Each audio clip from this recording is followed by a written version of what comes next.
Mirëmbrëma, ju përshëndes nderuar teleshikues, jemi drejt për drejt në Ora News për të folur pra për letërsinë e fshehtë, letërsinë e nëndeshme, letërsinë të ashtuquajtur të Sirtarit. Dhe siç u thash edhe pak më herët, përpara transmetimit të dokumentarit, do të zhvillojmë një bisedë për të futur edhe në atmosferën e kësaj teme delikate që do të trajtojmë sonte.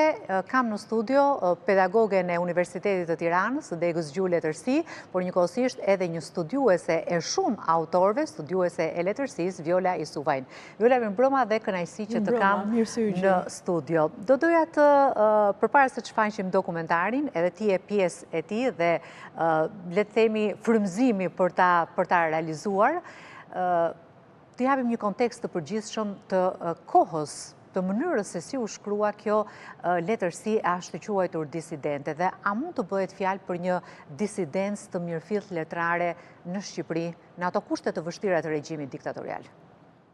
Është pyetje kruciale, nyjore, themelore, është një nga problematikat më të mëdha e cila zgjon diskutime më të shpeshta.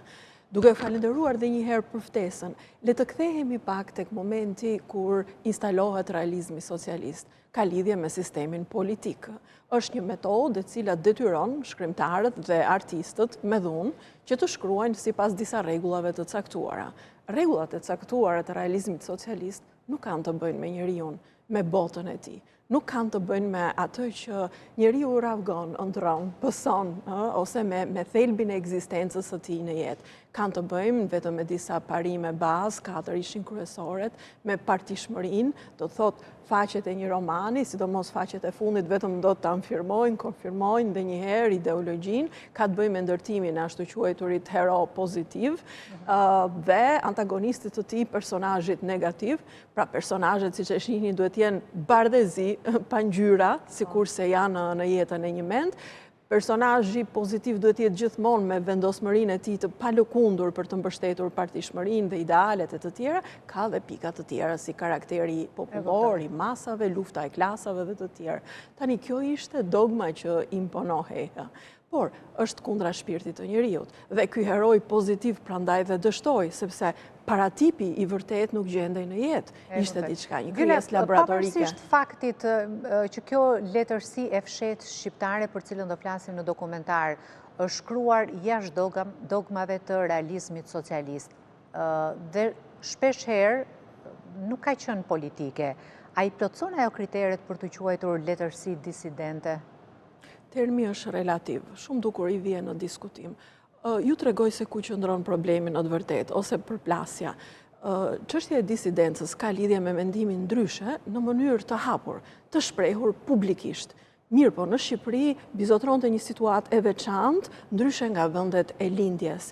Situata këtu nuk krahasoj as me censurën në ish Jugosllavi, as në vendet e tjera të lindjes, dhe kështu sepse duhet ta sqarojmë që forma e letërsisë disidente, ose ajo që njihet si samizdati, u lëvrua më shumë në ish-bashkimin sovjetik, në Gjermaninë Lindore, në Çeki, në Poloni, në vendet e lindjes. Ka qenë ideja që ta sqarojmë për gjithë ata që na ndjekin dhe që ndoshta nuk janë krejt në brendësi të kësaj letërsie. Samizdati kishte idenë vetë e publikoj, vetë e financoj, vetë mbaj përgjegjësi për të vetë ndëshkohem, por kjo nuk ishte e lejuar në Shqipëri.